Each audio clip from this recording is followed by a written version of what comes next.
Good day, good evening, good afternoon. This is a special surprise, on schedule podcast because last week I was a little bit emotional. Okay, I was very, very emotional. Are you I was okay into my now? feelings. I felt like I was given a sugar and salt solution. I was really salty and Oh bitter my because God. of Venus. And Yeah, I you promise were. you people a piece of writing sample because Andreen decided she's gonna write some excellent piece. And I was like, no, this bitch is feeding me. So I gotta put something out. Oh, fuck. I'm joking. I'm just recycling the old shit that I wrote about. It's my go-to piece when Venus hurts my feelings. So that is coming out. Oh, when is that coming out, Hopefully pretty please? soon. Let's all make sure we all look for Hopefully it. pretty soon, he says. What the hell does that What the mean? hell does Yeah. that mean? You can't make an Yeah, I know I'm a announcement pretty soon. procrastinator. Get out of here. Don't judge me. Don't judge me. Okay. It'll be out by the end of the week. I'm giving him a schedule. Yes, It'll be yes, out by the yes. end Oh, of the yes. week. God, I gotta do work now. God damn it. Yes. Oh. Excellence. You know what that means, right? My boss is not gonna get a couple hours of work out of me, right? Tomorrow. I don't know. That's how it works. But anyway, and I was very much on the high of Federer winning his 19th major. And I was like, God, I don't know how to feel, so it was very, so I decided, what, I forced my two good Judies to have another podcast. So let us just, let's be professional. Let's be, let's deal with everything. Professional. Janina disagrees. You know what? I'm gonna go call up HR right now. I'm gonna stop. You're not getting a check this week, just so you know. So it's like putting it out. Hey, I'm telling Okay. payroll. Nina is getting nothing. And let's see what's coming up because tennis hardcore. Tennis is coming to America again. So we are done with all of the European thing, and it's gonna be hot, humid, and nasty. It's coming to Black America too, because it's going to Atlanta. Exactly. Atlanta. Yes, it is. So it's gotta get on and popping. So before I go any further, let me introduce my two co-hostesses with the mostesses. I am nothing without these ladies. First, we have Andreen from Soley Tennis Travel, who put out an excellent piece this week, and you all should definitely go and read it. And she's back home in California. Yes. Hi, y'all. I'm now fully over jet lag. Can I say I was like a senior citizen. I was falling asleep at like 8 o'clock every night this past week. And That's my, like I'm me. like That's that you're every day. just What's being my real. excuse? I'm younger than you. my sister's like, she was like, girl, you look rough. I was like, I'm going to bed Oh, right shit. now. You know what? I was One of so my very tired. good- I didn't eat dinner. I didn't eat dinner all week. One of my very good friends, she says to me, she says, two things I don't do. I don't travel well and I don't exercise well. Okay. She's like, I'm always rough. Okay. Don't judge me. She's like, don't look at me. Oh, man. Don't look at me when I'm exercising. Don't look at me when I'm traveling. I know I look rough. And I'm telling you, she could do a 20-minute plane ride from here to there. I just looking rough. So yeah, I'm awake imagine now. that's I'm you. awake and alert and ready for you. Good, good. And we have the Cato Killing of podcast. Your boy just got out of prison. Well, we get out of prison, girl. So Oh, looking Jesus out. Christ. Hey, who just got out of prison? What I miss? OJ got parole. Cato. You I know don't what? even like your Kato, ass. you know what? Kato Killing is about to get a redo all over. There's like Oh, my God. anytime OJ comes up, Kato comes. You're right. Let me call OJ. I'm telling you, it's time for OJ now to reheat, to get back some pay. So he's gonna come stay at you, Janine. I'm just putting it out there. I'm going to get OJ on the podcast. Hey, Janina, can I just ask you as a non-sports person, what the hell Yes. is going on with LeBron? Is he really going to leave to go to Lakers? It's not. No, LeBron's not going rumor? to go anywhere just yet. Okay. Kyrie is the one causing all the fucking hoopla at the moment, saying, I want to be traded. You know what? I'm going to tell you something. This is all I have to say. You motherfuckers getting paid millions of dollars to bounce a goddamn ball. Shut up and play. Janina, I Look, love it. I am not about that life. Look, trust me. If we know when we look into any dynasty, any basketball dynasty, in any particular team, there's always a lot of like in it workings and egos, etc., etc. And a lot of times, from what I've learned, particularly in the Chicago Bulls, sometimes it's not the best player you see out there. That the coach and the organization is trying to push certain people. because they're bringing in the most dollars in terms of revenue for them. But some people want to feel appreciated and feel talented. I'm just saying. So whatever. Look, I'm over it. I don't care because none of these bitches are giving me any money. None of them calling me or anything. So you don't want to. Whatever. So from far in Ohio, who got a lot of issues to deal with now, we have Cavs. We have Janina. How are you, girl? Hey. Yeah. So we don't have any family obligation right about now, right? Because you got 1 hour. Okay. Count in. Clock. Okay. The homosexual of the podcast who's hot and humid in his apartment can't put on my AC because I gotta bring this podcast to you people. So He's sweating. He's sweating for the podcast. Sweating to the oldies, to the youngs, and everybody in between. So before we go anyway, I know none of you bitches watch much tennis. I'm not gonna lie, I didn't watch any. Still in my feelings. 0. So I can give you some results. There were some tournaments, that happened, after, Wimbledon. I don't know why, but you know why? People gotta be cashing checks, and I'm not mad at people making some extra money. So we had one in Gstaad, Sweden, both men and women. And on the women's side, we have Kiki Bertens taking out Kontaveit in 3 sets to get that Gstaad title. Gstaad only got on the map because of Serena. Oh yeah, remember that? Yeah, that was great. And they're still riding off of a 2012 win. Damn. Look, Gstaad got even bigger news when Serena got there in 2015, I think it was, or 2014, and then pull out. Yeah. And then we had one back in Romania, in Bucharest, right? That's in Romania, if I'm not mistaken, right? Mm-hmm. Yes, Bucharest is in Romania. Sure. Yes. God, Andreen, help me out here. I'm not acting Romanian about these things. Romania, yes, it is. And homegirl, Irina Begu beat Ilia Nasty straight sets. Begu. Well, but you know what, Andreen, she's the girl. I gotta give her props for getting to the finals. That is and then she had to run her mouth in the speech. There's a girl I didn't watch any tennis, but I saw that shit. She said, "Shame on you, motherfuckers, for acting like that." She's like, "You cannot clap and shout out between my serves." Now, Yulia, we all know. Yulia, let's be 100 here, Yulia. We know that stuff don't need any nairs or jarras to fuck it up. Okay, let's be 100 here, girl. But you know what? If on that day you want to blame the people, blame the people. But girl, you should know. You know how those Romanian fans be acting with Simona. They got money to go follow Simona around. Just imagine when they're home. So, girl, you should be quiet. They didn't stone you. They didn't try to jump on the court and push you the fuck down. Oh my God. What else could have been worse? You could have been in Gstaad and you could have had a Nazi show up on the court. Oh shit, that's right. Don't know how security let that one go. And the best part for me about that incident was how casually security just walk off like he was taking a nap. Explain it for people who between are not. Fernando Verdasco and David Ferrer playing, I believe it's the semifinals in Gstaad in Sweden. I'm telling you, Sweden got the hottest tennis tournament place after Wimbledon. We got one in Gstaad and one in Gstaad. Yeah. It's too many stops. I know. But anyway, David Ferrer and Fernando Verdasco playing the semifinal, and then this asshole just roll up on the court like he was. I don't know. He was about to singing Heil. What is it? What is it? Sig Heil. Sig Heil. I don't know. I'm not really up on my Nazi terminology. I apologize. We should. But anyway, it was a Nazi salute, basically, and you put your arm up, whatever, and tastefully the television cameras pointed away from him. I'm sure there is actual video of the actual incident happening on court.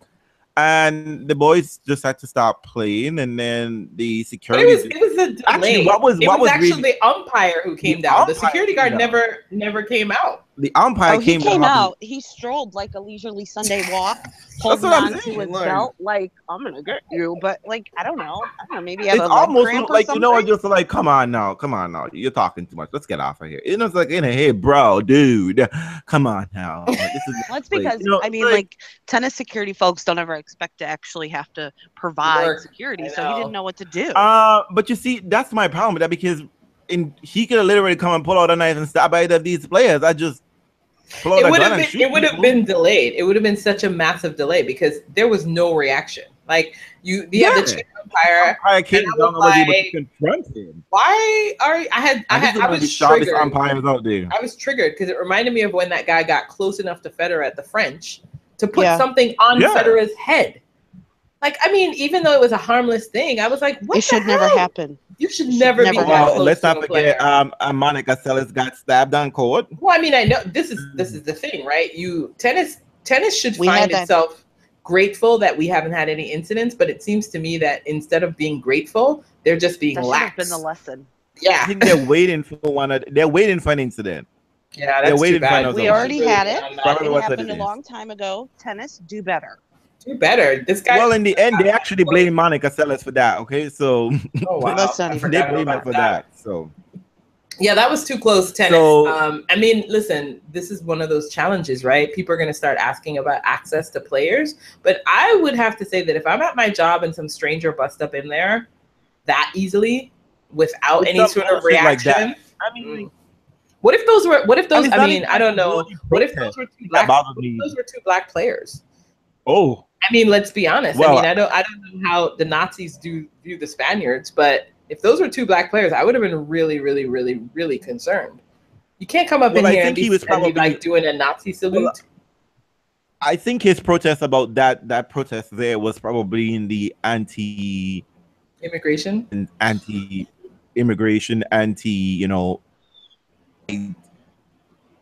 fever that's circulating throughout Europe, So that's what I mean. It's still problematic. It's still problematic. We're here in Sweden, and Sweden has two black players representing them. Their country. Mikhail and Ilia Nasty of the semifinals of doubles. So I don't know. I'm not sure it matters. Yeah, Sweden. I mean, you can't have that shit regardless of who's on court. That's just no. I mean, no matter. It's a no-no, but you know what, Janina? It's a no-no. But the question I have is, I feel like these people have these moments on court where they don't really view these folks as villains. Like, is it because we hear Nazi and we're obviously concerned, like, because Nazi's still a big trigger for us, right? But I'm like, is this like some sort of casual? Hey, it's just some old guy that got too drunk. Like, I mean, is that like? Because usually behind these people, there is a level of violence that often goes to be this kind of behavior is a precursor for a level of violence, that wave and attitude that happens thereafter. So, tennis, I don't know who you need to speak to. This isn't cute. Y'all need to fix this shit. It's not okay. And tennis tournaments are not the place to be having these kind of protests. You do that shit in the press conference, okay? You go to the press room and you have your say. Oh my God. You know what? Shame on you for saying that. Moving on. I mean, this is where Kiki has her liberations, okay? And Tomic everybody. But anyway, despite all of that happening, the tennis tournament as always went on, and we had David Ferrer beating Dolgopolov. He got to the final?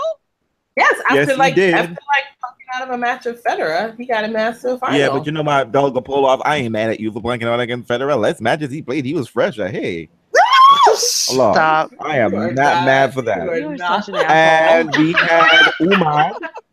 But we have to give props to David Ferrer. I mean, we make fun, but David Ferrer has been struggling all year, and he finally banked. He's been struggling for like 3 years. Yeah, he finally banked the title. Right? And I am what title? I'm just telling you, David Ferrer bank account was looking a little low. So this little bit of change, definitely. Oh my God.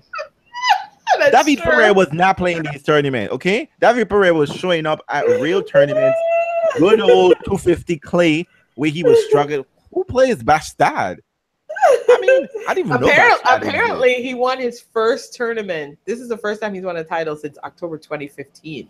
He was struggling. That's insane. That's a long time for Ferrer to and David Ferrer title. People in the second week of major, as well the big three and then Murray.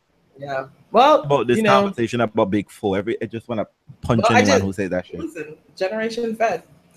Anyway, we have where Lucky Loser. Well, here for Lucky Loser, right? Who showed up, lost in the qualies, and then got his ass to the final and then won the whole shit. He beat Lorenz, Paolo, Andre Rublev beat Paolo Lorenz. Who won? Andre Rublev. Oh, Yay. Rublev, the next gen guy. Okay, cool. Apparently, Karen couldn't get his life together. So you know what? Rublev stepped in. I like, Andre Rublev. I think the best thing I can say about him is he's got great hair. He also had a really nice performance against Karen at Hala, Janina. I don't know if you saw any of Karen's match. Oh, and also this is also the tournament where David the Goffin is back on tour. He had his life together, that ugly injury. Oh, so yes. Oh, how did he do? So he lost to a wild card, Ivan Dodij. Ivan is in the second round. Well, he's no slouch. Yeah. No, in the quarterfinal, third round. It's a respectable loss. Loss, but good for him. I'm glad. I like Goffin. So anytime Goffin comes back on tour, I'm happy about that. Yeah, and I do like how he looks at Federer like, oh, I wish someone would look at me that. Oh. And anyway, meanwhile, we have Newport, which has not yet been decided. John Isner taking on Matthew Ebden of Australia. But the biggest story for me wasn't the fact that PAU got to the quarterfinals and lost to Frantangelo, whatever that guy's name is. Yarn. Mm-hmm. Or the fact that Rajiv Ram won doubles. But it's the fact that, what was the biggest thing for me was that everyone was congratulating Andy Roddick for getting into the Tennis Hall of Fame. And I'm like, how? Okay, wait. We can talk about that after. That's news. Okay, let's deal with that later. But yeah, right now they're John Isner's up a set. John's up a set in the final. Oh, he is? John is 6-3, and they're tied 2-2 in the second. Okay. There you go. He broke serve. Well done. Don't see that often. I know. Isner is making moves. Always in America. And on grass. Hey. In America. Yeah, I'm telling you. You see, I've said it before. Anywho, so those are the results we have. And, apparently we didn't think there was anything to discuss, but apparently there was always something to discuss when it comes to us. But anyway, moving on, because, I got an hour according to Janina. You have 43 minutes left. Don't be clocking me, bitch. Don't be clocking me. So does the audience. I love it. Get to know and we get I hope you know that the audience hate when we're an hour. So just let you know. So you're gonna have too bad. To So sad. This is a bonus episode. You said it yourself. But anyway, so like I said, so one of the reasons why I wanted to have this podcast is surprise, impromptu, our 97 podcast, if I'm not mistaken. We have like Andreen was traveling and she had an excellent time at Wimbledon. She's been to Wimbledon before. She went in 2012, if I'm not mistaken, to watch the Olympics. Yep.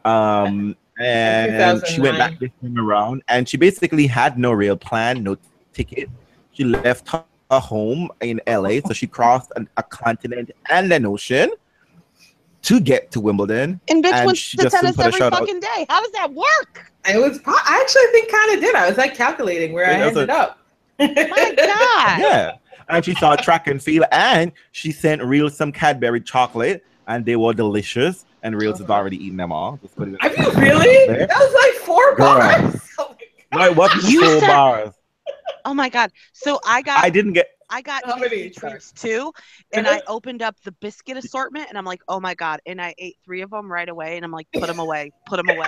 This is so good. And then my mother-in-law came over and she saw them. I'm like, you can have 1. And I shared 1. And I didn't get a biscuit assortment. No, I tried to be nice. Yeah, I tried to be nice and share some with my child, and he didn't want one. And of course, I did not push it on him. And they're gone. They're like gone. a good mother you are. I couldn't savor it. I was like, fuck it. Just make a cup of coffee, eat all the cookies.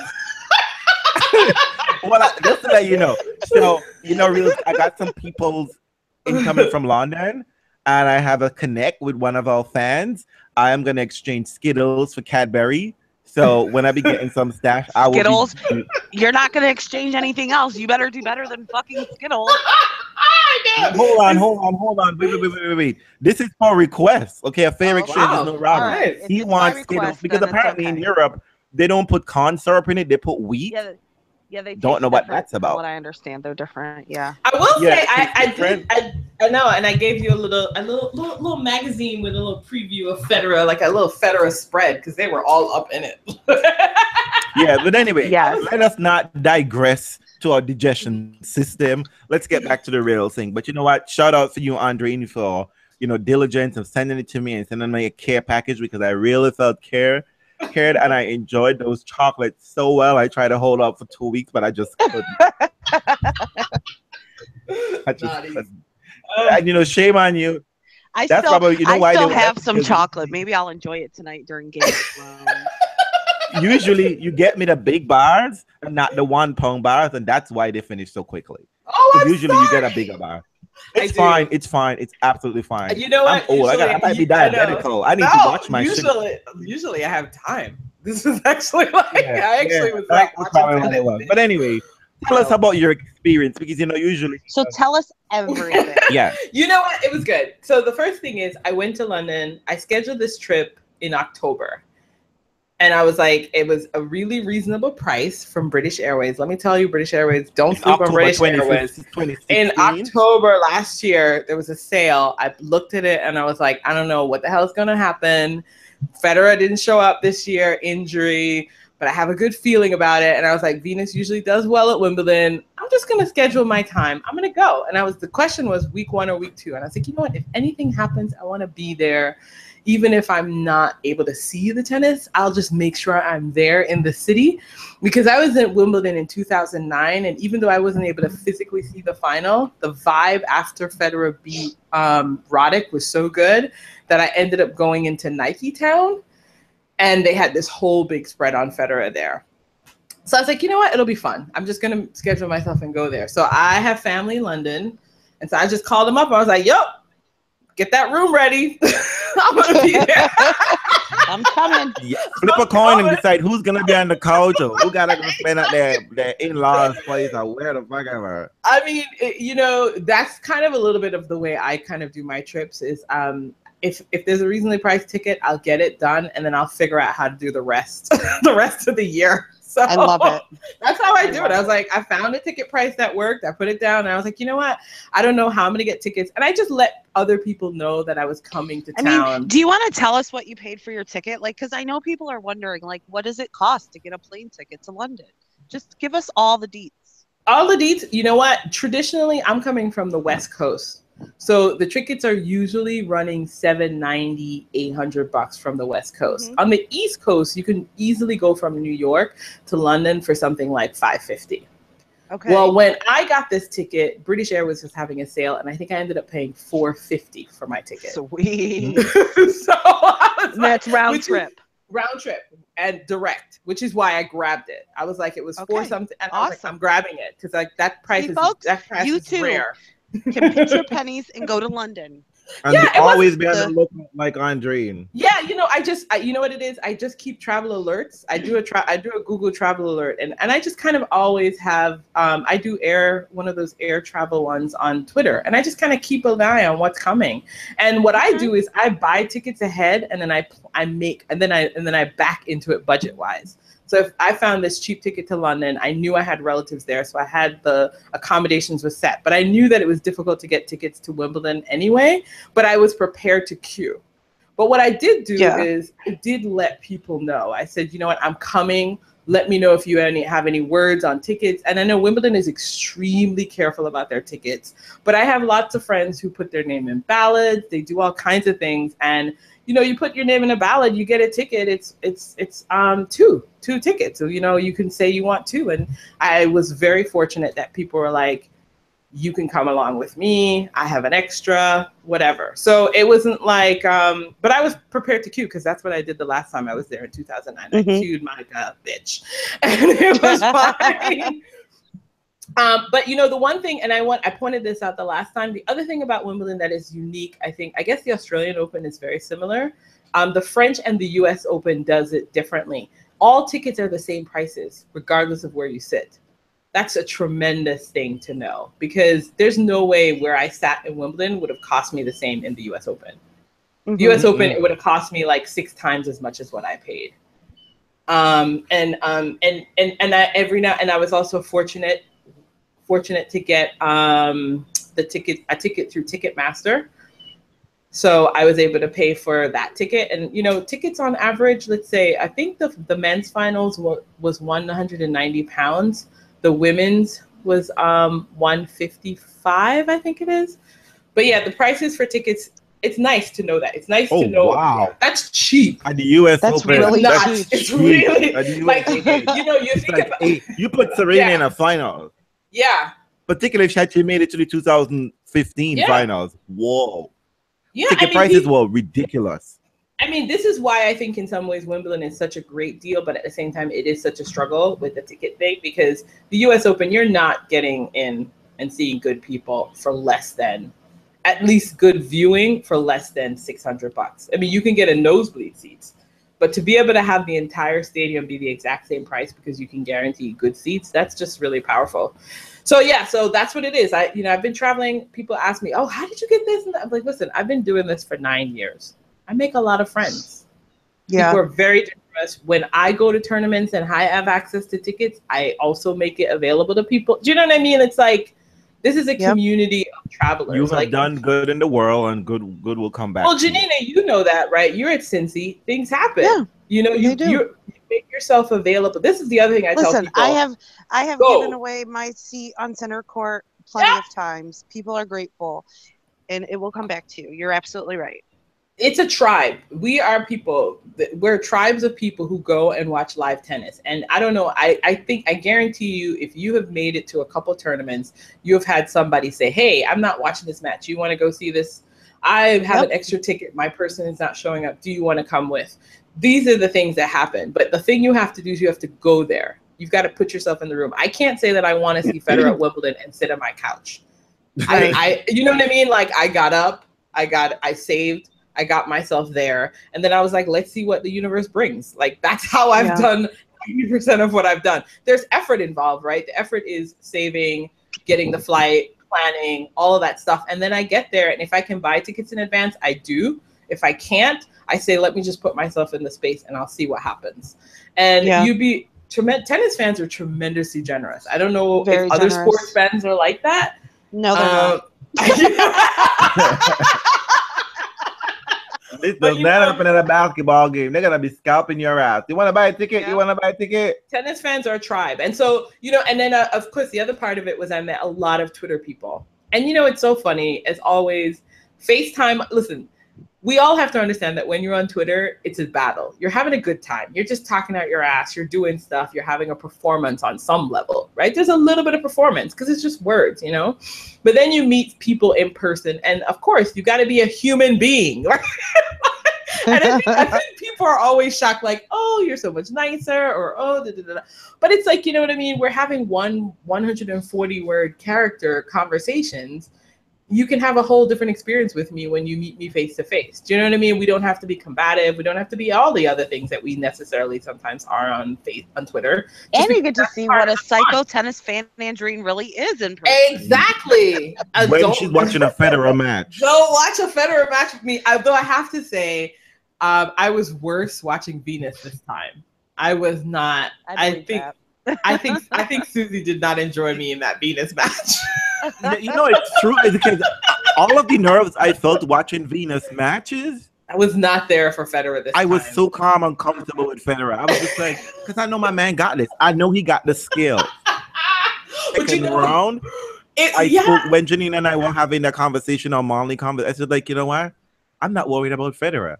Because you know what? Federer is showing me a whole bunch of different style of plays. Yeah. And he's thinking and solving problems immediately.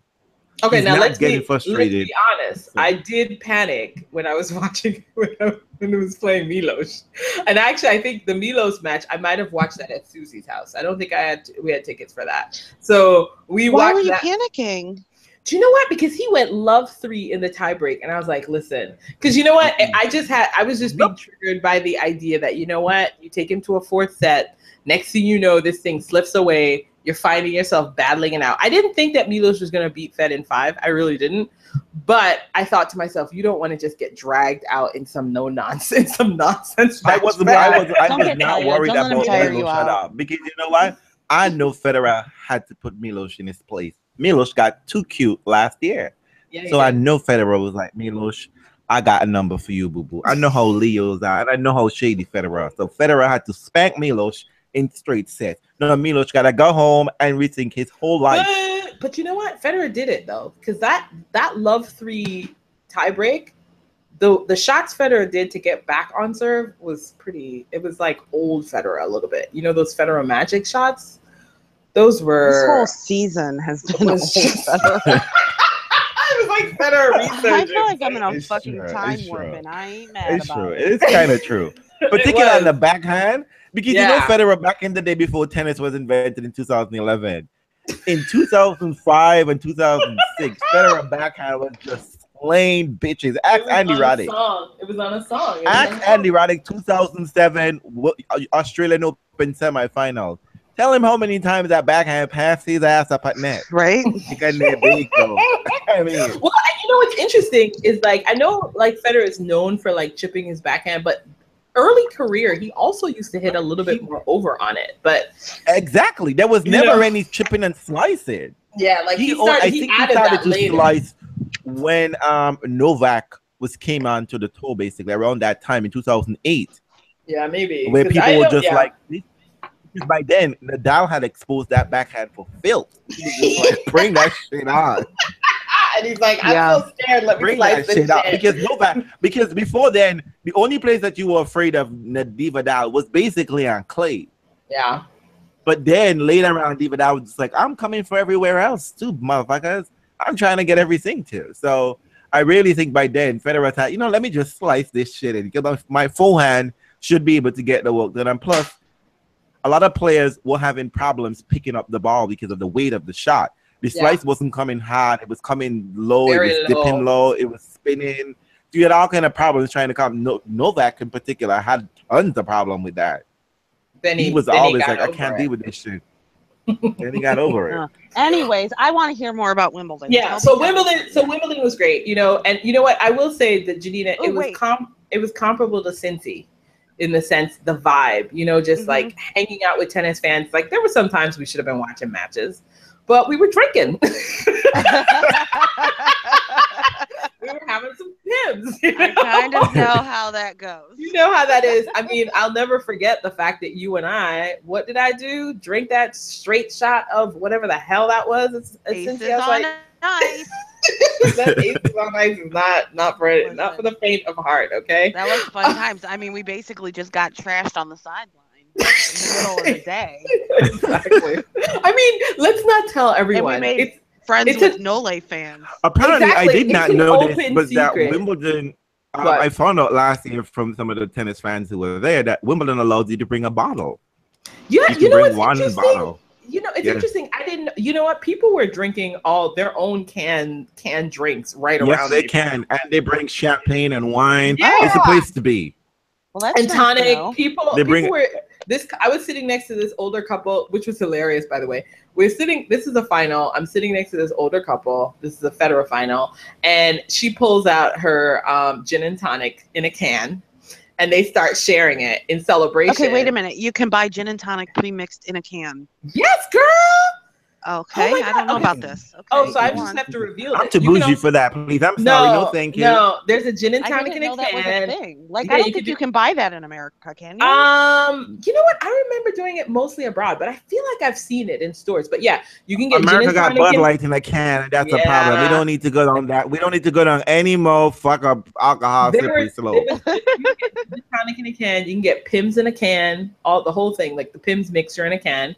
And so this woman pulled out her drink, right? And I think she was celebrating. She was like, "I'm celebrating right now. Federer was doing well." And I think he started experiencing break point or some shit.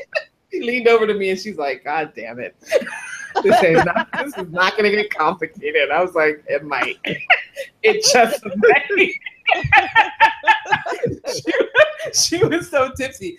And then I was sitting next to another older couple. It was great during the Venus match. And she turned over to me and she's like, "I don't think something's right with Venus. I'm just gonna say that something's wrong."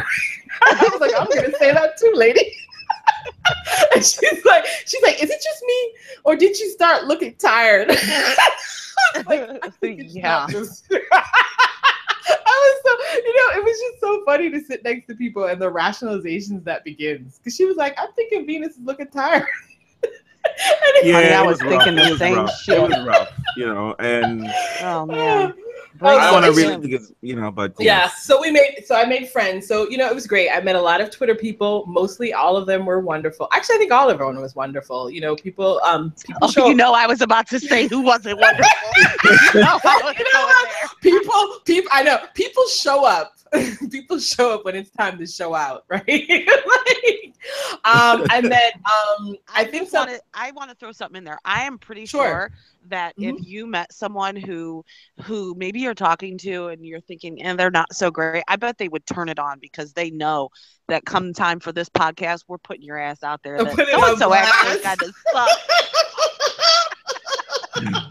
I don't think so. We are not that rough on people, are we? I mean, I was a generous soul, but I will say that there's somebody on Twitter that I just recently started following, and I think her name is Lily May, on Twitter at least. And I met her, and she was absolutely lovely. And she's an Anna fan, and you know I don't know many Anna fans aside from Lawanda.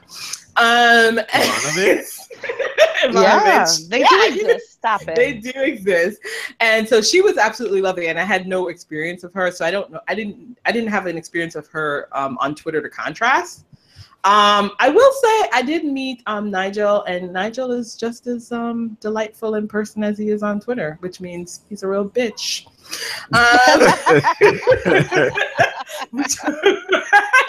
Thoroughly enjoy that about him. AKA foot fault. Yes, foot fault tennis. Mm-hmm. Who else did you meet? And I met, of course, Susie. I met Susie, and Susie's just a blast. Well, you knew Susie from before. I knew Susie from World Tour Finals. Susie is a blast. If you ever have the opportunity to meet Susie in person by either London or Wimbledon, she's just absolutely lovely person. She was like a weirdly like my host that week. Completely unintentional. This just all happened accidentally. She was just like, "Hey," and we basically ended up spending all the time together. I mean, I don't know how that came across for her, but she was a delight. I was a delight, but you never know. Don't you worry. I'm going to ask her what she really thought of you later. You can, and of course, I crossed paths with Ben Rothenberg. You know, I gave him the eye. How was Ben? Ben was. Oh, you didn't talk to him? I did. I talked to him briefly, actually. What did I suspend out? Whenever I meet tennis reporters, I always have to ask them some damn tennis reportery question, like, "Could you find out why this is happening?" I told Ben that you appreciated his new haircut, Janina. So. Oh, you did? Okay.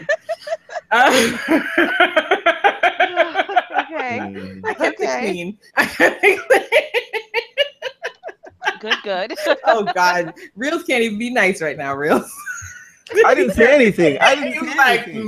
God, see, homosexual of the podcast.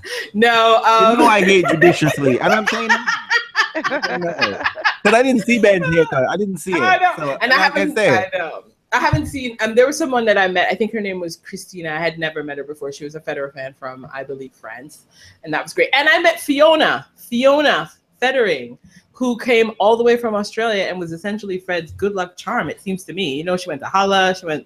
She was. I mean, she was. I bet you need to come to New York. Okay, you need to come to New York. Yeah. Just putting it out there. The only thing I will say about Fiona is she looks just as good in person. I don't know what the hell she was queuing, and she did not show up looking like a wreck, which is what I assume you look like when you queue overnight.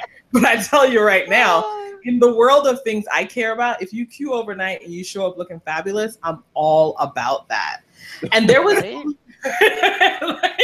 Fiona did not mess around. She didn't drop the ball, is what I'm telling you, people. When you queue, I get it. There's a way. Fiona showed you that there's a way. Show up and still look good. Makeup on point, cute dress. Be like Fiona. Be like Fiona. Okay? That's right. If you're looking hit, we're gonna just take a nice little 10 minutes in the bathroom, get a little spritz up, put some water on that face, reapply some makeup. I don't know, get a fresh shirt out of your bag. Because I know I go to the US Open with 2 t-shirts because I know I sweat a lot. That's true. That's a good point, Realz. That's a really good point. Yeah, take t-shirt. Make sure one of them is a Federer t-shirt because if you're not rocking a Federer t-shirt, and all you motherfuckers stand with the man. I will tell you. pro tip, and this is just from my grandma. Pro tip: I bring extra underwear. That's all I'm saying. Hey. Make Listen, sure when you I bloom travel, I when think you- I pack more underwear than anything. I hear Oh you. my God, yeah. So you can be fresh. Because you know what? The thing that people don't recognize about tennis is like tennis is one of those. I mean, I was in Miami once and I met a Nole fan, and I don't mean to say that this is all Nole fans, but she came and she just wanted to see Nole. And I was like, oh no, girl, you can see anything. She's like, oh no, I'm just here for Nole. I was like, all right. But tennis is an all-day excursion. It is. Like, you know what I mean? I think for like an hour. I think people don't. This is why, in some ways, tennis is kind of a bargain, don't you think? Because you show up and you really are there for 12 hours, if you want to be. I mean, what other sport do you? For that reason. Yeah, 12 hours. You're there. You pay one price and you're there 12 hours. And later, you can see everybody, even if they're not playing. You can see them on the practice court. You can see them walking around the grounds, and you can watch the different matches. So yeah, it's just that there is no even if you don't get into the main stadium, which is only showing 4 matches or 3 matches per day. Exactly. Like if you plan your cards right, going you around could the ground. conceivably see a bunch of tennis, which I think a lot of people did at Wimbledon by doing when they queue for grounds passes and they did stuff. I will say this though, from 2009 to 2000 to now, Wimbledon is a different monster. The crowds are just massive now. Like I was there week 2 in 2009, and I was able to go up and like just queue that morning and get on the grounds. Only a few days were you able to do that this time around. Like the crowds. Well, I think part of the thing to know, a lot of tournaments now are getting into. I think social media has sort of changed that. It's like this big thing people want to be there and be friendly. I do think that's. I mean, because we get to share the secrets, so more people are right. You get your Instagram and whatever. Because if you notice that, particularly when that wasn't the case for U.S. Open. US Open used to be everyone and their grandmother was subtweeting Federer. Yeah. Like, oh my God, congratulations, Federer, because they will get in retweets and like, I was like, motherfuckers, you don't even know how Federer got to 19. Y'all just because it becomes an experience too. Yeah, you're right. Yeah, it becomes an experience and it just generates and everybody wants to be there because so many pictures. So many pictures I've seen on dating websites and et cetera, not at Realz Date, but people just like they have a picture of them at the US Open. Like when you go to the US Open, Andreen, tell me if I'm crazy. When you go to Arthur Ashe Stadium in particular, how many times do you see people stand up on those dangerous banisters, which just look like you're about to die? Just to get that shot. Listen, they want that shot. Let me tell you, people who are in the nosebleed section, don't judge them because they have overcome vertigo. They have overcome vertigo to be in the nosebleed section. That's true. Because I'm telling you, I have seen old people up in the nosebleed. Look at me, Arthur Ashe. One misstep and you're done. Yeah. You're dead. Oh, you know, another thing. People balance food, beer, drinks, and they bring it up. I will say into the stairway close to heaven. I will say this though, different from the U.S. Open, and I think Cincy as well too, Janina, is that this is reasonably priced food. I will say at Wimbledon, like food? Like I mean, like I was able to get like a pork thing, which is great. But I mean, even just in terms of drinks, you know, like I feel like at sports events, the drinks are like astronomical. Yes, they are. But I was able to get drinks for like £2 or like £4 for like beer. Like, you know, if you think about it in their rate, that's pretty cheap because you're not getting $2 alcohol. $5 alcohol at the US Open. That's a concession stand soda. You know, if you're getting like a mixed drink, you know what I mean? If you're getting mixed drinks, you're paying in the tweet. You're paying $20. $15. They're very reasonable with the concession prices. I guess maybe that's just an expectation of that's people. European culture anyway. And also right? because they've had to raise, and you're unlucky because I should say, because they've had to raise the price of alcohol to stop you drinking. I guess so, but you know, it's still pretty moderate. Like I was ready to have beer every day, or I was ready to have Pims every day because I felt like it was pretty reasonable. Now Pims, that's a special thing, so the Pims was like £9. But if you just wanted cider, I was paying $4.90, £5. You know, for a pretty good size. So I feel like that's cheap. That's cheap. That's a reasonable way to enjoy the experience. So I guess I can say for Wimbledon, I get why the pricing demands are such because it is a reasonable tournament when you get in. And it's also a reasonable tournament to get into. I think the point of the big challenge is actually gaining access to the tickets, you know, because the price when you actually pay. Now, it seems to me the only biggest way for anyone who's like a real stranger to do it is really the queue. Like if you don't have friends or if no one knows you or can help you out or what have you, it really is queuing. And I have done the queuing. You just have to prepare for it. That's really what it is. You just read up on it, figure out what you need to do. I've never done the overnight queue because guess what? I'm Black and I don't like to camp. That's horrible. I just totally threw a stereotype in there. But I just don't like camping. That's true. It's just not my thing. True. It's not what I Me like. either. I just can't. I have been Black and I have camped. Exactly. I would, you know, I don't mind glamping if there's the option of really like glamping. Listen, I'm in an RV in a minute. You know, you got running water. Totally California girl shit to say. Hey, this is glamping. You're showing your California roots right now. Your California roots. I'm showing my California and my Jamaican roots. You know what it is? I grew up with outhouses. I'm not going to go do that for fun. So that is kind of my philosophy. That's my philosophy. Look, you white people be running around here trying to make being out in the woods some kind of it's not. It's not natural. So just overall, Wimbledon was a fantastic experience. I think it's definitely the pinnacle of tennis in my mind. I haven't been to the Australian Open yet, but I think all the things that you assume about Wimbledon and all the things you enjoy. So we about all Wimbledon, agree that French is the worst, right? We've all agreed that French Open is the French is the worst. I'm also just because it's just ugly. The concrete, no, it's not pretty. Wimbledon is all the things that you want it to have as a tournament. It really is. It's very pretty. I know that all the bougie things that happen, but that's also part of tennis, right? It's part of the sport. It's a white sport. It's a country club sport. I think Wimbledon combines that nicely because realistically, Wimbledon's the only thing that's actually a tennis club. There's a tennis club attached to it. Right, a tennis like croquet club.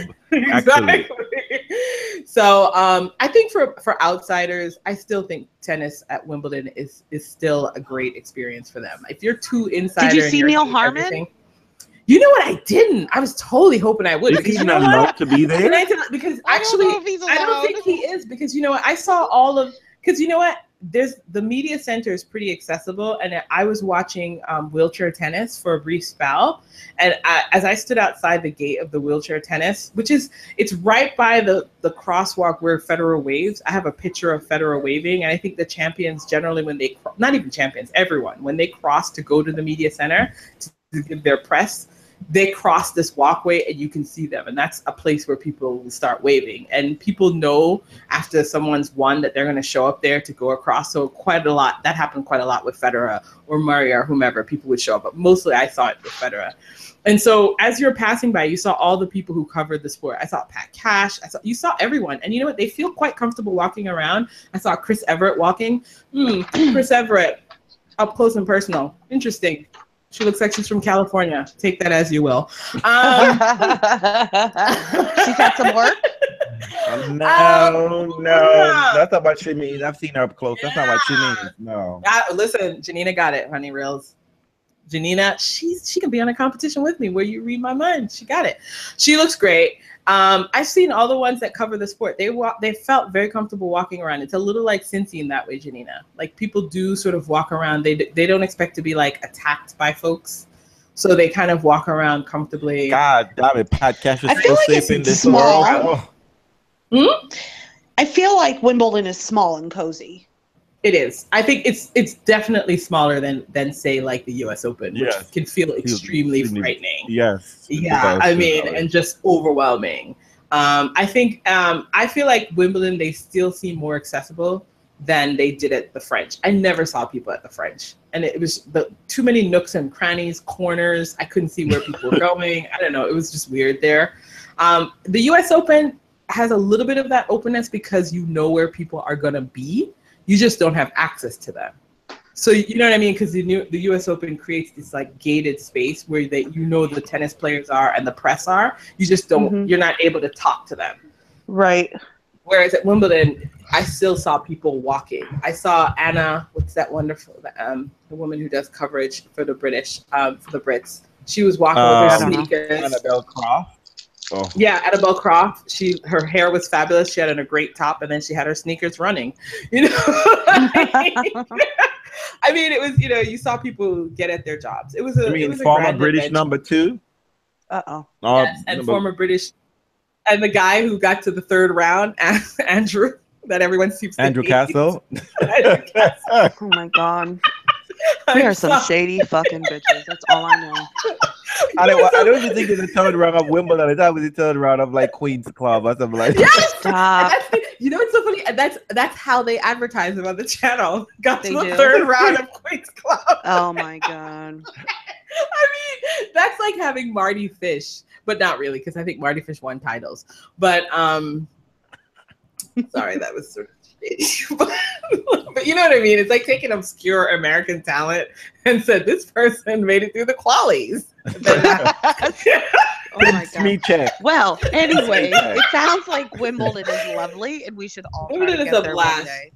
If you can, it's definitely, I think, tennis pinnacle. I definitely do. I mean, for me, I think the Australian Open is like the final frontier because that involves a ton Because of it's so cash. fucking far away. I'm crossing So the far world, away. basically. I'm never going to the Australian Open. You I know have no what I mean? desire Like to be that- on a plane that long, ever.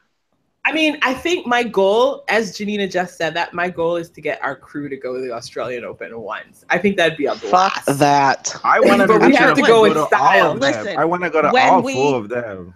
When we manage to Win the lotto. pin down how flu powder works, I'm in. But until then, You're a mess. no. No. I really want to Actually, drag you might know that Janina. flu powder doesn't cover that extensive level of travel. It has to be something. Then we're else. It has really to be like a screwed. poultry.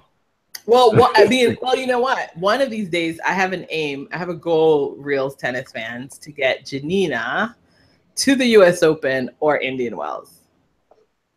I want the whole crew, Janina and Realz. You guys, but Realz and I And for us often to do be- the U.S. Open. Yeah, to be but the same place. And you have Janina have done the podcast in the same place together. So it's just me. at one point in time, we got to get all 3 of us together. We got to Yeah. decide We what do. that tournament is. We do. I might be able to convince you of New York, Janina. That's probably it. You might. Anyway, since we're on the clock, let me let me Yes, push all on right. the So, task. Yes, we are After- on the clock. And I'll Yes, just and we're let you just- know So- that we have 7 Yes. minutes So, left. I mean, We're in good. terms of Wimbledon wrap up, let me just put out a couple questions here. Just a couple Please. questions to wrap up the Wimbledon if we get to the news. Is that a lot of people has been talking about well, let me not say a lot of people out there, a little buzz. No one seems to be checking out Mugz and Gabinia and whatever. And again, let me just put out the Gabinia look absolutely fucking fabulous in that dress. Wimbledon ball. In fact, she looked better than Federer, which is so fucking hard to do. Honest. And I'll be shading on that bitch all the fucking time. So if I say Mugz look really good, she look really good. But Aga didn't look good in her wedding dress, but we ain't got time for that. That whole bridal Oh party. my God! Stop! All the it other right players, now. but we ain't She got time looked for that. beautiful. But She looked beautiful. yeah, whatever. Okay. Yeah, women would say that. Okay. Yeah, Cinderella fantasy. But No, don't be dismissive. why is it that Mugz? For me Mugz. personally, I think kind of what happened to when everyone is wanting. Why is it? Wait up. Why isn't Mugz It's- getting play? Because this is the second major title. Okay. She beat a Williams sister, which is the thing to do, right? She beat the Williams Yep. sister, No matter how to get old the or title. young. Down they are, whatever the case may be. And she's not getting play and props, and I kind of have a little pet peeve, a pet theory about this one. I don't know if you ladies think. Well, one, Tell me. she's suffering from the Panetta Vinci finals when you get to a place where nobody wanted you, like you stole someone Christmas. Yeah. Like everyone was hyped up for Serena to win that US Open in 2015. And all of the narrative and stories were already, everyone was prepared for Venus to win this US Open. There was no other counter narrative had it been Gabinia to win, right? There's just nothing you can make of that story. And I think Gabinia is suffering from that. And also the second part of that is that nobody just know what to expect from Gabinia, right? Like she can win a major championship and then next week just lose every goddamn match until Timbuktu. Well, I Yeah. mean, So she's the- been doing that since she won the French, right? So, people don't know what to make of this. It's just like, oh, Gabinia has a talent. Should we be clear the way for Garbina now? Listen, Garbina is kind of maybe the Stan Wawrinka of the WTA. She shows up every once in a while, snatches a major, and goes away. But she won't steal your man. She might steal your girlfriend, but not your man. So, I mean, I think you know what it is. I think this is what happens when you pre-plan. Listen, this is the thing the ATP has on lock, which is also part of its problem, right? Is they have a pre-existing narrative that you can fall right in line with, and they run with it. They've got 4 or 5 really top guys, and if those guys are able to win their slams, then it's like a deluge of coverage, right? But let's remember, when Cilic won the U.S. Open, it was similar crickets. Yeah, right? didn't know what to do with that. That's just what happens. It's like, even though we love the surprise in sports, and even though that's why we say we love it and the organic nature of it all, we do have expectations about who's going to win, and we do have pre-existing, like, tiled, tweets ready. And so you get a Federer, you get an Nadal. Having known these journalists, I think they have a template just waited, just copy. But you know what it is? It's both journalists and fans. You know what I mean? We're all guilty of it. So it's like, unfortunately for Mugz, I'm sorry. I am not here for Garbina Joy. That's not my job. It's not my job to promote her. Okay, that's someone else's job. It is, but what I'm saying is, though, you can get a lot more legs with somebody with a long narrative train behind them. Venus wins. This is a fabulous story. Huge. It's huge. Petra wins. It's also a fabulous story because they had prepped you with it. But the narrative around Mugz was that she was lost in the wilderness. And so for that thing to flip around quickly and then to get on that Mugz train, it just feels like another outlying Mugz event. Like, this is the problem with that narrative. I'm not saying she doesn't deserve it, all of that stuff, but it's like, you got to be careful what you're building. And I think sometimes these people aren't careful how they build a player, and they built up Petra. Pre-Wimbledon, who were the faves? Was Petra not a top fave? Yes, she was. Venus, and so want to show what to make of Venus. Was, and but it's an easy story to write around Venus. It's an easy story because everyone knows that she's doing well. Coconut was apparently a favorite. I don't know what the fuck that was about, but whatever. Well, she went far though. She did, and if she had won, you would have had a tremendous amount of press because, again, she's American.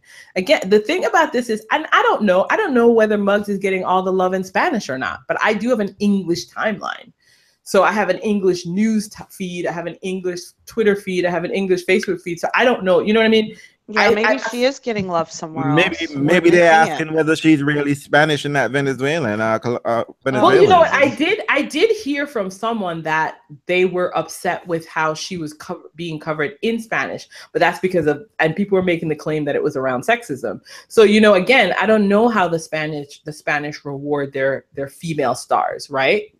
That's a different ball of wax. Because, historically, they've never done them justice. That's one. And exactly. Two, the Fed Cup ladies have already complained about that. Yeah, and they've definitely had the heat, and they definitely were probably ready to push the Vidal narrative because he looked like he was a Wimbledon fave as well. Yep. Well, that was just silly. I mean, now in hindsight, told y'all his knees won't work. I don't know what people expected. It was right? silly before it started. I just think I don't know. I can't wrap my mind around that. You can't, but you know what? Listen, you cannot say Rafa's knees didn't work because regardless of anything, it took Mueller hours to still take that guy down on his least favorite surface with supposedly wonky knees. He was fine. All that match tells me is look out for Rafa on hard. Because there was nothing wrong with him. I mean, the surface doesn't help him, but if he's got a surface that is fine for him, and we know hard courts are slower now, then there's no reason. And he's won the US Open twice and been to the final twice, two other times. And we have a dodgy Nole, and we have a dodgy Murray. I mean, we've talked about this. I think our podcast and we have an informed Federer. So sit the fuck down. So it's gonna be the US Open. US Open. So this would be. I'm telling you, Federer and Nadal would meet at the US Open. Trust me, everything is shut down. All of tennis is shut down. Isn't this what we talked about at the French? What did we say? We said that the one thing that hasn't happened that they're going to try to make happen is a Federer meeting at the U.S. Open. It has never happened. They just never met at U.S. Open. They've never played there ever? No, They've never played a final. Oh, a final. Okay. No, they've never But played let me any just match double check. there. And that actually they've never played. No, they've anything never there. played. Oh, Jesus. Because never played it. They couldn't Listen. have. Rafa has never been good enough to get to the final when Federer was, and that one year when Rafa actually was making it through the final and everybody penciled Federer into that final, he lost. Nole twice. Remember? Okay. Yeah, 11, So- Yeah, you're right. 10 and 11. So yeah, they've never had that. So 2017 is the year of miracles. So who doesn't think that U.S. Open is going to figure out a way to get that Federer final? And Damn. it can be Federer Listen, leading 3-1. If we have a Fedal And final, for the major. if we have to, What? if it's looking like we have a Fedal final, we need to start a GoFundMe page. Will your Realz fans? Will you support? What do you want this this GoFundMe to get your ass there? Because you know the ticket's gonna be a. Y'all gotta buy me Meldonium because y'all know my magnesium level will not be able to deal. Arthur Ashe gives me trauma. Y'all know I watch Chilich take down Federer. I watch Venus lost. Look, people. I ain't trying to fall down those stairs. So we did the Wimbledon wrap up.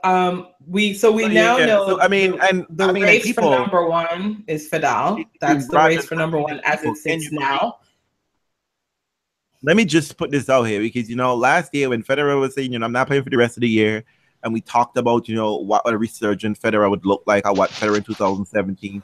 I was like, gonna be top 10 or something. He's consistent enough. Just like he's gonna get there in 2 shakes, and Federer could even be number 1. And y'all were doing the magic math, and I was just like, what? Y'all laughed at me. You laughed at me. Well, you laughed at me. Call it like it is. But come on. Wait. I'm saying what you're saying is absolutely right. But I didn't expect Federer to come on this well, and he's managed his schedule very well, and he's played well within himself. He always does. And I have to So say, are people doing it right? Are people still upset that Federer chose to withdraw from the French? Because I tell you one thing, the way the tour was going, Federer would have gotten his ass to that final and lost, won or lost. His body. Won or lost, but he would have ripped his body up. Yeah, because he might have put up more of a fight than Stan, because Stan was injured. So he might have made it to that final, and I think his Wimbledon would have been in jeopardy. Because I think what you would have had. And this is much more what he wanted anyway. Yeah. Federer, you see, Federer ain't like Serena, right? Serena's just like, that one French Open was kind of lonely. Federer just like, nope. I have battled. I have done a lot to get that one. So that's good enough for me. I'm cute with that. One is cute for me. Serena likes twins. Give him twins. Serena has triplets. She got 3 French Open. She wants to add to it. Listen, do what you gotta do, hun. But so I think it's Fedal. I don't know what's gonna happen with Murray, and we don't know what's gonna happen with Novak. I hear Janina says there's a press conference coming. Yeah, for Nole, and they have been. What do you think, Janina? You're the Nole fan. Okay. I don't know how she have access to Nole family information when all of them blocked her ass. I know. Listen, you better back up. So, okay. 2 things I think are about to happen. One of 2 things. Mm-hmm. Novak takes the rest of the year off. Yeah. Novak retires. That's it. That's all this is. That's it. There's no other reason for him to be holding a press conference. Wow, you're really going out there. Yep. What else can it be? His wife is pregnant. We've had this conversation last time around. We already know doping came up as a surprise. So.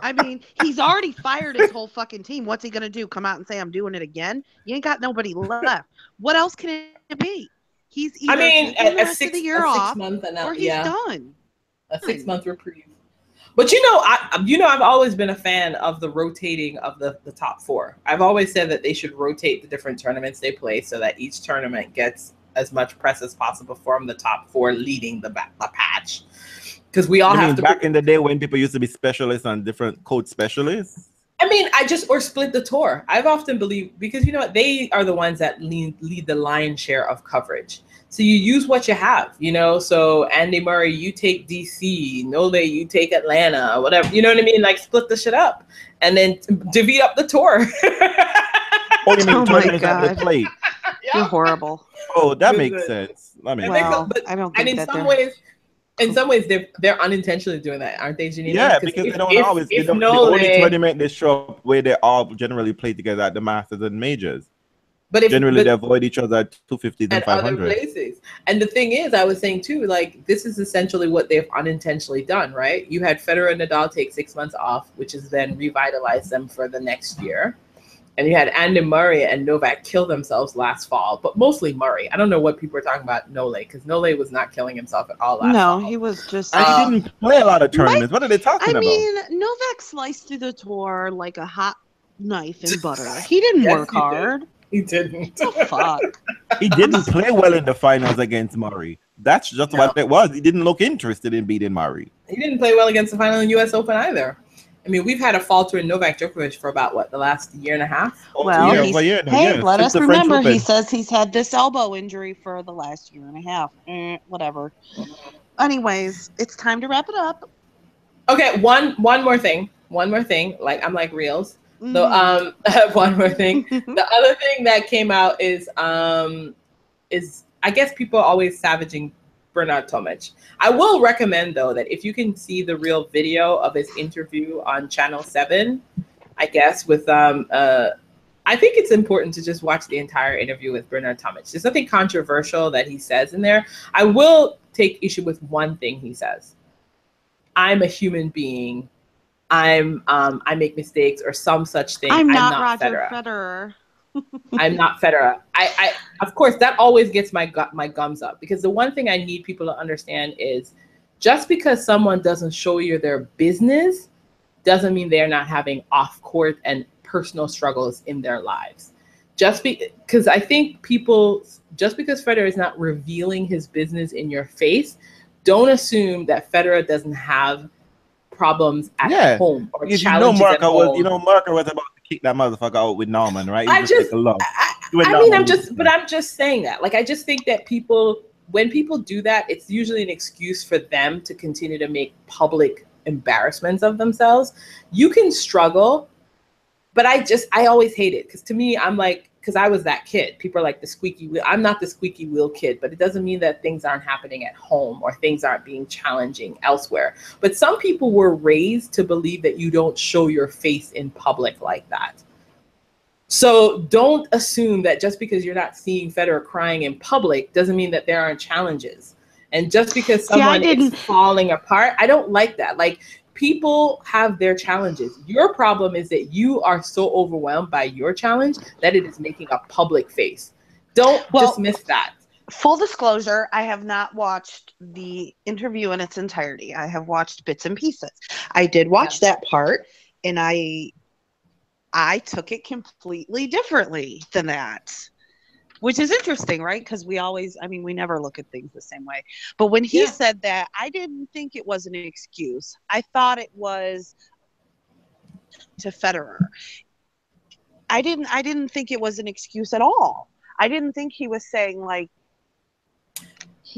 I thought it was like, I just can't be that good. No, but I think I tendency is for people to do this thing where they assume that just because they can't see your problems, that you're not having problems. I didn't take it as a personal thing, though. I took it purely as a tennis thing. Like, listen, I sit here and tell you that I don't always try my best, and I'm human. And I'm not Federer. I think that was like, but what Federer does that is mean, just though? so well to me. Actually, I'll tell you what it meant for me. For me, it meant he doesn't have to try as hard. He's just that fucking good. But that's wrong. Do that. That's dismissive. First of all, it dismisses the fact that Federer is putting in effort. Like, if you can't put in 100% effort, you deal with that. That's your issue. But don't say that. Don't use yourself in contrast to someone else, because how do you know that he's not giving 100%? How do you know that he knows? I think he knows. But you know what I mean? I took it as no matter how hard I try, I'll never be that good.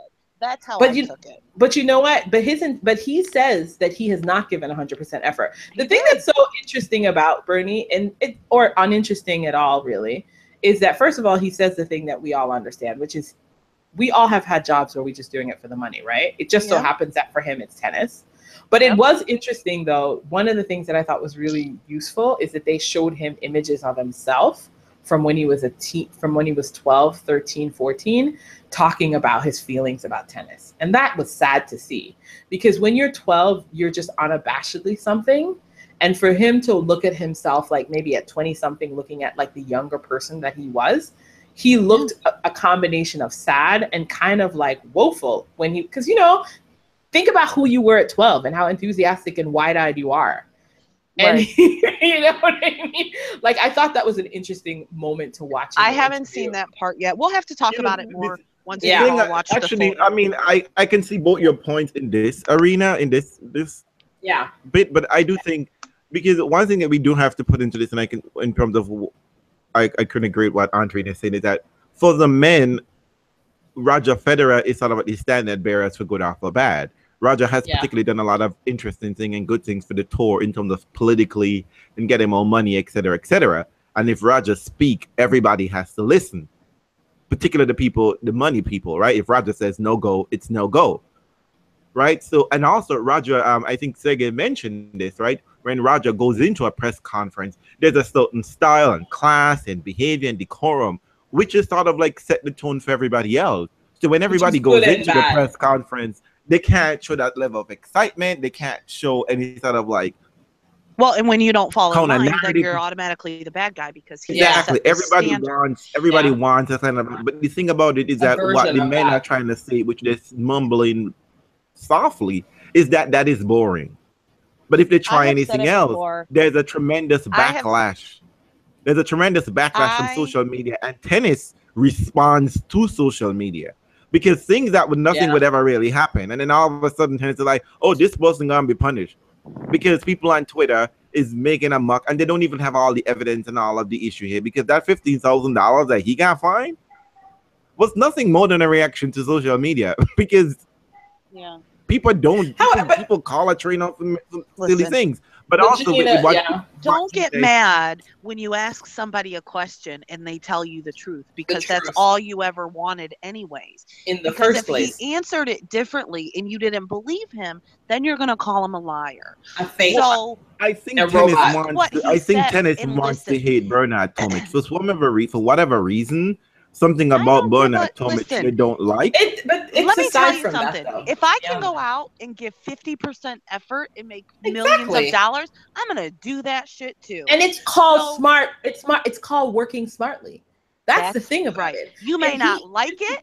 Listen, too fucking bad. Too bad. This man has a talent that he chooses to use in the way that he chooses to use it. It's his. You don't have to agree with it. You don't have to like it. You can want more for him. He is telling you, this is who I am. This is what I do. This is why I do it. Shut the fuck up. You asked a question. You got it. This is all you're going to get. You don't have any right to judge that. The other thing, but I do think what's interesting about it, I mean, because we're older than Bernard Tomic, is that if you look at Bernard Tomic and the things that he says, those are not the things that you say if you are a healthy and happy person. That's just what it is. I mean, and you kind of have to deal with that, however that is. Because they asked him what would make you happy, and he didn't know what would make him happy. He couldn't define that. And he does not seem to be a person who has any joy right now. And I'm not saying that good or bad or whatever. He has good handlers, because I'm just saying. But it doesn't. Yeah, it doesn't. Because Bernard has done some stupid shit, like he got in trouble with the police. You know, like he said. But those are all, right. So I mean, just like at some point, you know, I mean, like I think Bernard has to be an adult here. He has to make up his mind and say how much exactly he wants to put out there, and just shut up and do that. If you want to go and stop rationalizing it. Exactly. The part of it that gets to me. Want anything. You don't owe anyone anything. That gets to me, though, and this is the part that's a little bit social and a little bit like race-based for me, is that the things that Bernard Tomic has been allowed to do is very much a privilege. Very much a privilege. And so for me, you know, that's the part of it. As a human being, I understand the challenges of all the things he says. I get it.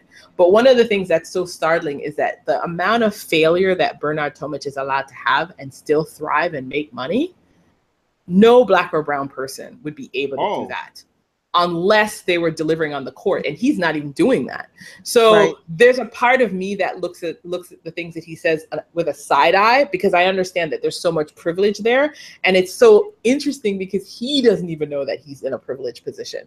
Like he feels like he's such a victim, and at the same time I'm looking at you going, bah, you think if you were black or brown you could do this shit and still get paid and still be like, I'm giving 50%? The write-up would have been so different, right? The write-up would have been so different.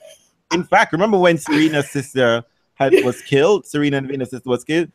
Chris Evert, they were writing, she needs to come back and play tennis. This is the same thing. I mean, like, it's just, I think it's a certain type of people or they would judge her. And remember when they judged the Williams sisters because they thought they weren't giving 100% effort, even though they were winning slams. Do you know what I mean? Like their attentions are divided. They weren't playing on the tour. They needed to come out and play on the tour. We know the standards are different. We know that that certain people are held to certain things. We know this. It's not a secret and it's not new. Yeah. But at the end of the day, don't come down on him for answering a question and you didn't like the answer. That's all. That's all. I think you're right. You're extremely right about that. But also when he gives you an answer, unmask the answer. Do you know what I mean? Like if I tell you that I'm depressed or sad or I don't have any motivation, why would you critique the answer instead of saying, what is it about the tour? Like, why wouldn't you flip it a little bit? Like, why wouldn't you ask it on a systemic level? What? That would require good work. Do you want to do more on the tour, etc.? But you see, that requires work from journalists, and I think maybe it's a certain level of not just journalists, I don't know, from top guys, from top people. Like, have some compassion, like because he says, he said they asked him, what advice would you give to your 12-year-old self, and he said, don't play tennis, and he said because it's a grind. It's a grind. If you don't love it, there's no reason to struggle through the grind.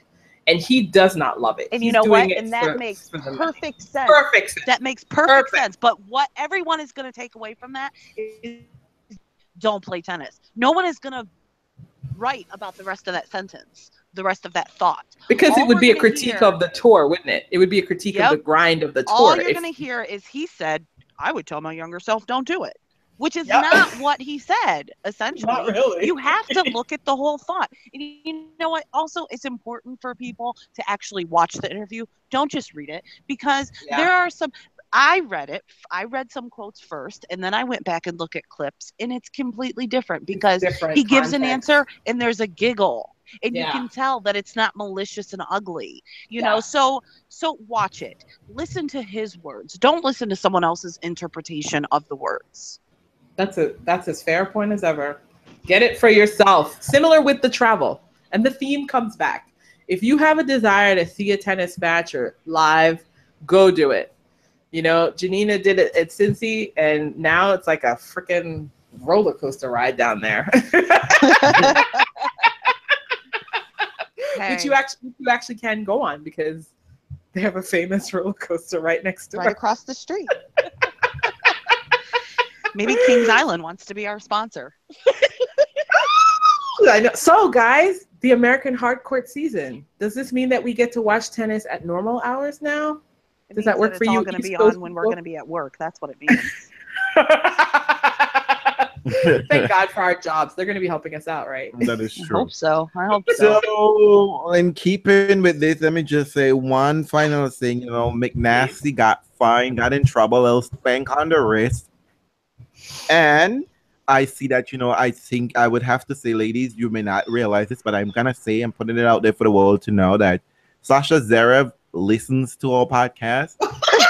Because I told her that it's all cute and fine and fair to say your daddy is the best. As his son, you should say nothing else because you got no other daddy.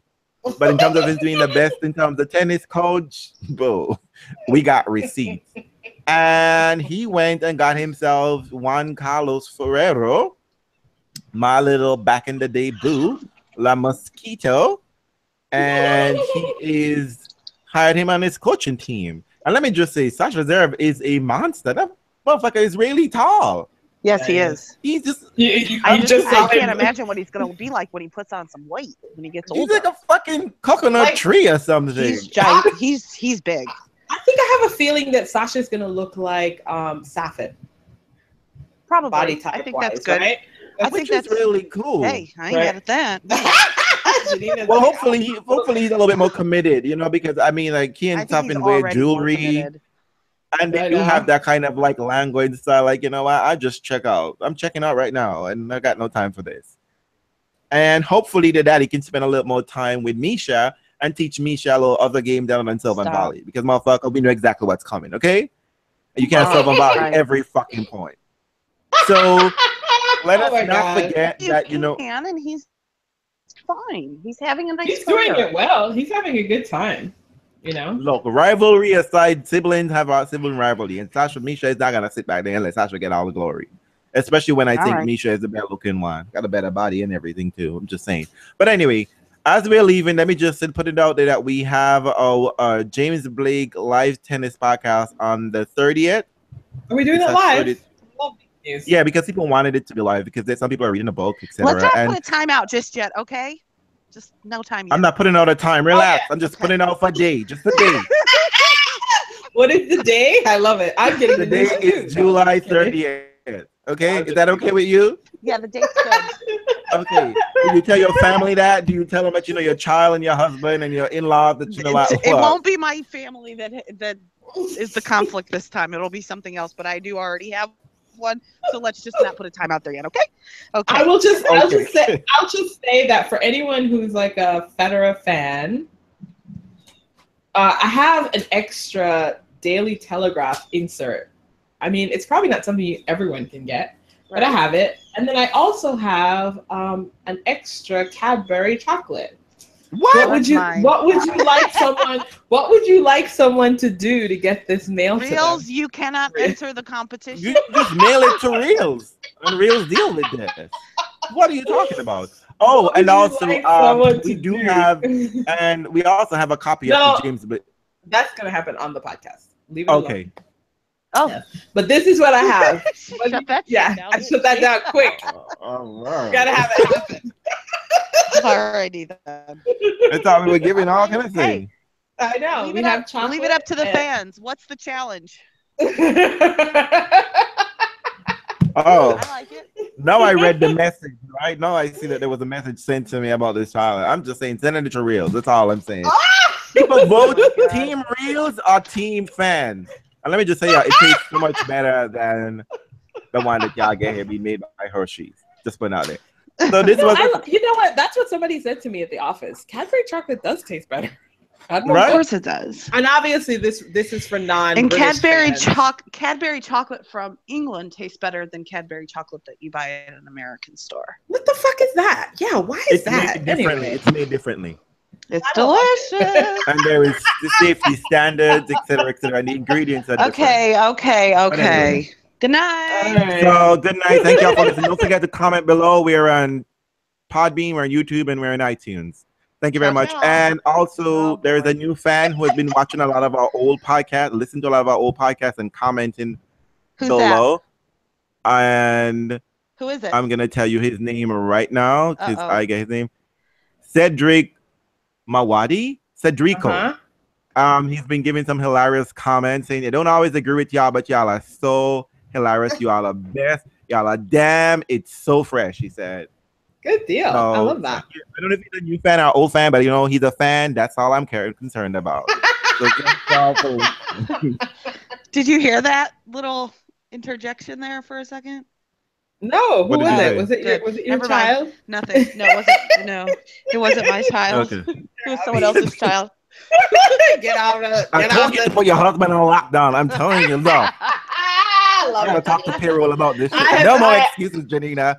I don't want any family excuses, okay? It was actually Maya's child. She just sent me a cute text of something, and Oh, that's fantastic. so I thought it was gonna come Oh. through, but it didn't. So, haha, it wasn't me. Maya did it this time. Maya. Come on now. Get it loyal together. tennis listener. I love it. Yes, yeah, It's she's been- interrupting. But anyways, It's been a blast. Y'all get to reading the So- James Blake book, so we can all Yeah, hurry up. just exactly. And don't forget to read Andreen's piece and look out for Realz, recycled, refreshed Venus piece coming out soon. Oh, Yeah, by the that end of the sounds week. That's your deadline. that sounds real exciting. Real. I know. Yeah. Pump that shit up. Ooh, can't wait for that one. I know. You'll love it. I'm showing you one. All right. Goodbye. It'll be so good. Janine is gonna read it. Okay. God I damn know, it. right? I will read it. Wait. Y'all gonna quit coming for me about me. I'm gonna come for her 1 second. This bitch can read Harry Potter 20 times. I know, right? She's like, I would never listen to the audiobooks. No. I just love reading the book. I read an article, she's just like, I don't got the time. It's too long. I love it though. That's my favorite thing about it. So I have to finish this James Blake book. I have to recalculate The whole book left to read. Yeah. So last week, at the beginning of the week, I opened the book and I'm like, okay, there are this many pages and I have this many days. How many pages do I need to read a day? And I needed to read about 20 pages a day. Oh, that's good. Well, I didn't do that all week. So now now you got to make it all up at once. That's the bitch of it all, girl. I will be ready. I promise. It's not college. You're an adult now. Okay. Oh God, my life. Fuck me. Be ready. July 30th. I told her last week. I said, girl, you can do a chapter a day. I know. Just a chapter. I know. That's all right. I think it's like 6 chapters. We're gonna expose you for filth if you don't finish it. So I know. And so will I. If I don't finish it, I won't tell you guys. Listen, well, look, it won't be weekly. It will be the fans. They have read the book too. Okay. Good night, y'all. It's gonna be a blast. Thank you for listening. Bye.